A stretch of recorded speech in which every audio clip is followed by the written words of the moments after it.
Hi everyone, Rukshan here, and thanks for joining me for this live stream report. I'm coming to you live from a establishment here in Victoria where 3 parliamentarians from the Legislative Council who have been suspended are set up and working. Hello. Hi, Rukshan. They're set up and working here. G'day. So this is the, what's this actually called? What's this parliament called? This is the Parliament in Exile, or some people have called it the rebel base. I think I like to call it the People's Parliament. Oh, there you The go. People's We Parliament. also had the Pirate Parliament. Pirate Parliament. Pirate Parliament.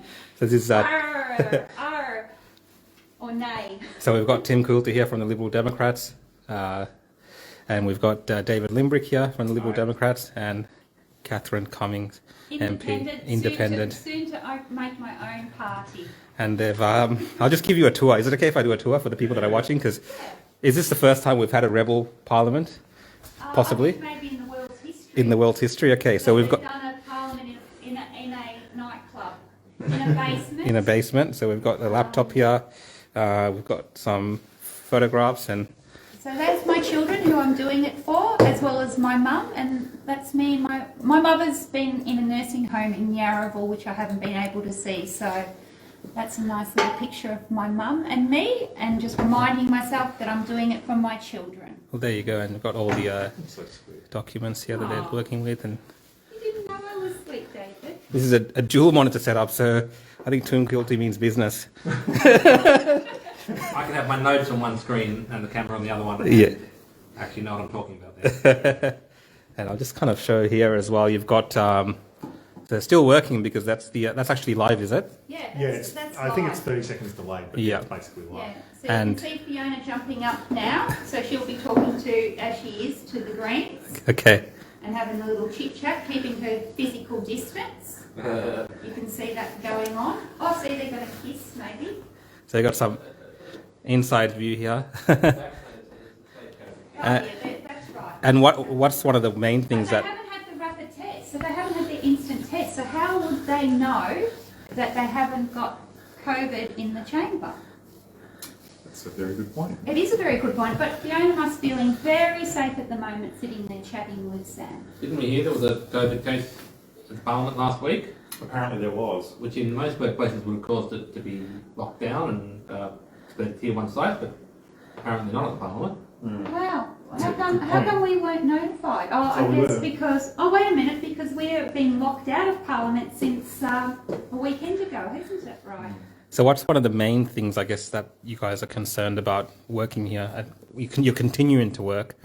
I guess we've all heard about the pandemic legislation, the permanent pandemic legislation. Is that something that you guys are looking at while here? Yeah, so, well, it's actually fine working here. We can participate with everything, really. It's actually been fun so far. The one thing that we can't do is vote. The pandemic legislation is come out. It's been first read in the lower house today, so we don't think it's going to be voted on in the upper house, which we're part of this week. So that's fine. It's expected to be debated in the lower house tomorrow, and hopefully we'll be able to. So we're going to do some analysis on it and figure out our own position. But what we've seen and heard about so far, we don't like. But we need to get into the details because it's a fairly big bill apparently. Thank you, David. And Catherine, did you have any comments to make about? I guess, sadly, we haven't seen it.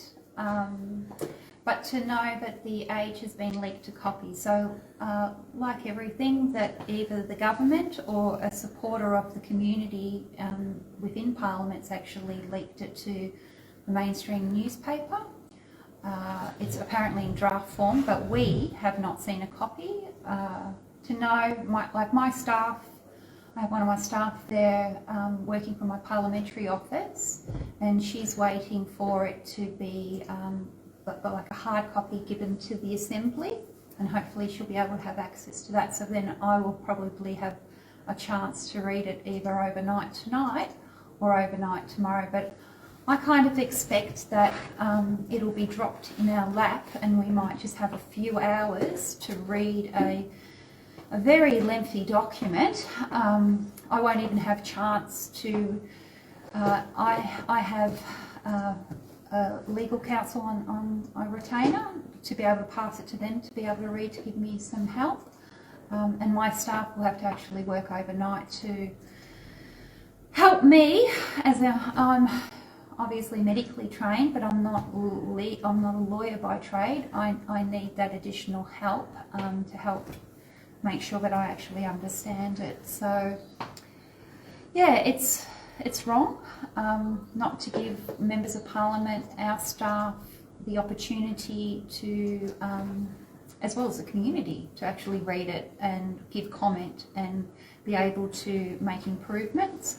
But what we've seen in the government so far, in the last 3 years that we've all been members of parliament, is that even when we put up amendments, they don't accept them, no matter how great they are, like the rapid testing, because they feel that when the government puts the piece of legislation in the chamber, that they've got it all right.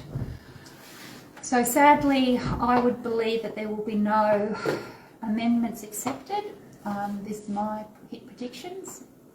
My other hit predictions will be that they will have the numbers with possibly Fiona Patten, possibly the Green, and possibly the Animal Justice Party. And they will probably make some weasel words that they feel that they have been listened to within their little bitty meetings. But sadly, if those three parties feel that it's appropriate that the rest of the crossbench haven't been part of any of the negotiations, given the copy of the legislation, given a briefing, it's really sad for those three parties to feel that it's okay to lock out other minor parties. So, but it was nice to hear from Bruce Atkins, the Liberal, standing up for us today in Parliament, saying why can't the President and look at a way of allowing us in. So it was really lovely to hear some support from the Liberals today. But yeah, that's me at the moment. Roshan, have you got any questions? No, thank you, Catherine. I'll speak I could to. probably talk the legal table. I just got a question for Tim, unless he's.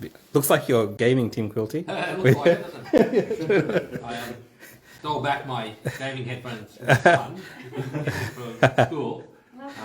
Just a quick question. So you were actually one of the first people to kind of break this yesterday online in terms of this story. I saw your tweet, and I think what's with this kind of secretive nature around all of this and the way it's kind of being rushed? I think a lot of people feel like it's being put on them really quickly in the public. I'm saying, Yeah, is that how you kind of feel as well? Oh, absolutely. It's just appalling.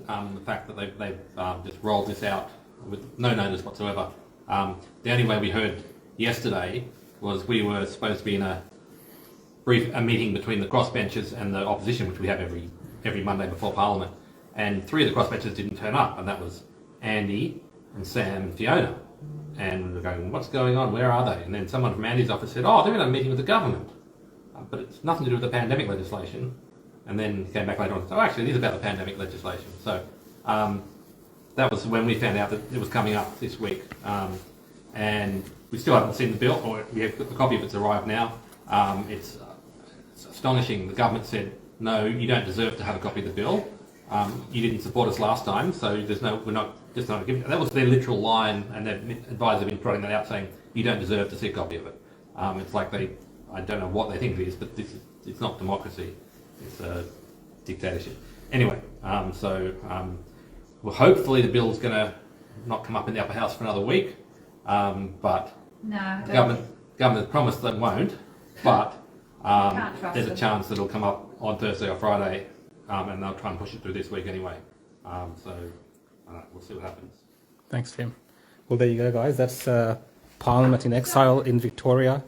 It's the rebel parliament here, the pirate parliament, and scenes you would never have thought you would see in our beautiful state. But we do have our politicians being excluded from entering the grounds of Parliament. But they're still hard at work here in this space here, and they're watching their colleagues working here as well. And I might just end my live stream there, but I will keep you guys updated on what's happening in the People's Parliament. Thanks everyone for watching.